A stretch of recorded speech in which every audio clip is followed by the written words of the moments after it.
Bueno, querida alcaldesa e diputada Nava Castro, grazas a ti, compañeiros, por así decirlo, porque tamén sabedes da miña profesión frustrada, que era de xornalista. E a verdade que moitísimas grazas por acudir a este encontro, a este almorzo informativo, que ademais é o primeiro que vamos a facer dunha dúcia deles por toda a provincia. Así que, insisto, moitísimas grazas. Que obxectivos pretendemos? Bueno, pois é facer balance do que vai de ano, pero tamén todavía do que queda facer, o que xa nos vai deparando hacia o ano 2025. E tamén un intercambio de impresións que é necesario, esos análisis de toda a labor que levamos feito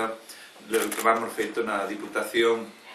no que somos 15 concellos da comarca do Condado Pardanta e Baixo Miño, ainda que técnicamente tamén vamos a meter o que é Salceda de Caselas, que está na comarca do Louriña, pero ao mellor informativamente pois a moitos de vós vos encaixa aquí. E aquí a verdade é que non hai semana que non emprendamos iniciativas cruciais para un territorio que é crucial para a provincia como son estos concellos aos que me referi. Podemos, por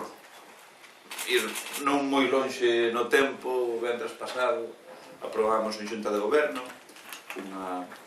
un convenio co Concello de Arbo con a dotación económica de 420.000 euros para mellorar a contorna da igrexa de San Sebastián de Cabeiras. Logo, pois, o LUMS, dábamos continuidade visitando no Concello do Rosal unha actuación nunha infraestructura, nunha vía provincial, que era a senda a estrada de Tabagón-Goián, ainda que logo por motivos persoais é certo que tiven que cancelar esa visita,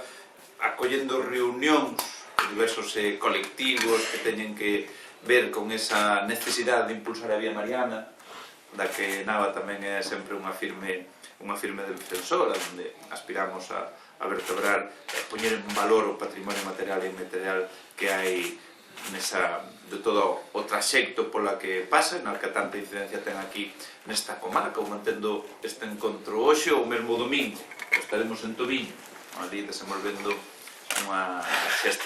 sexta xornada do programa Mais Convivir, que está a ser un éxito, onde recoñecemos e poñemos en valor o movimento veciñal. E xa vos digo, esta semana, que é a modo de exemplo, pois o exemplo do que poden ser moitas nas que temos na Diputación, todas, case todas, podemos decir que teñen esta intensidade de actuación. A nós, neste repaso que queremos facer, non queremos ni moito menos aburrirvos, nin lanzarvos moitísimos datos, empaparvos, senón que vamos a dar unhas pinceladas, aínda que logo se vos vai a entregar un dossier, no que aí xa vai ir máis detallado pois cada un dos concellos. E aquí, pois como se di habitualmente, non están todos os que son, pero si están os que son. E comenzando, vademe a permitir que por Ponteareas, por referencia á gran anfitriona, a Nava Castro, vamos por este fermoso concello, con Nava. Nava sabedes que é xestión, que é ideas, que é modernidade, solvencia, proxección exterior, é a mellor aliada de Ponteareas dentro e fora da Diputación. Ademais que é unha persoa moi envexada, porque, sinceramente, a canto lle gustaría ter a xenda de proxectos e de contactos que ten Nava, ademais que en materia de turismo que vos vou a contar. É unha persona, se non a que máis, pero eu diría que sí, que máis control ten a nivel de Galicia por toda a experiencia que tivo nas responsabilidades anterior, nas que ten agora, e que está sendo clave para que este destino, turismo Rías Baixas, pois estemos nas cotas nas que estamos, onde somos líderes e demais. Ela en 15 meses pois foi quen de converter a Ponteareas nun referente a moitos niveles, pero eu só por lembrar aquilo no que participa a Diputación, Nava foi quen de convertir un referente en transformación. Xentamos aquí máis de 2 millóns de euros para potenciar investimentos e servicios municipais a través do Mais Provincia, do Plan de Infraestructuras Deportivas e do PON 2030, para mellorar a contorna da avenida da Constitución. Un referente en Marca Concello, e lo dicía,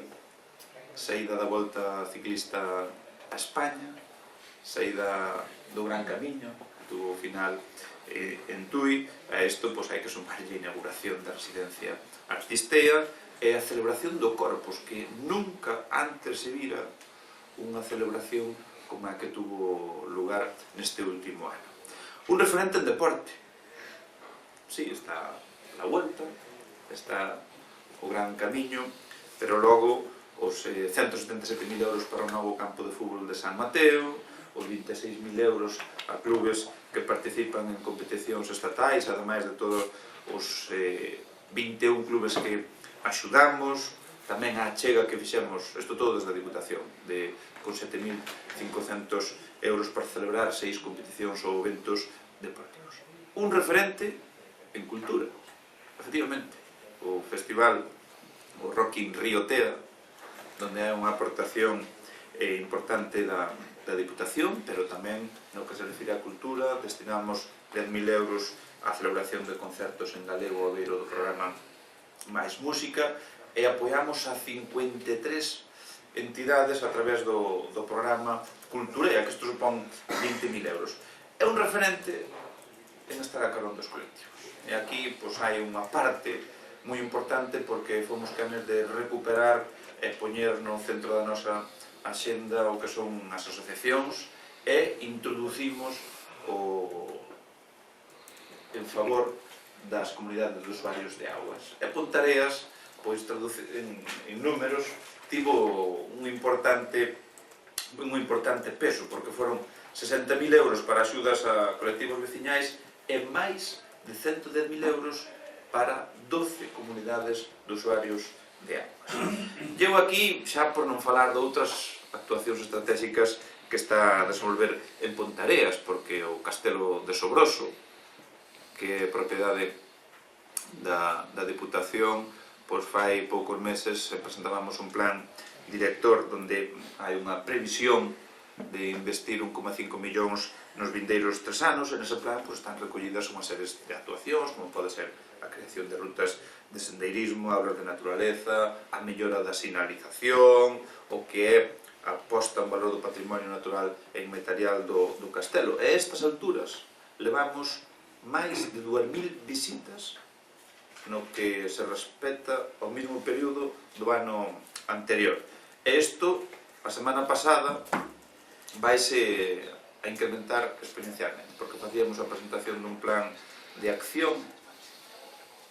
pensado únicamente para os castelos que son propiedade da Diputación, e o de Sobroso é un deles que estou convencido,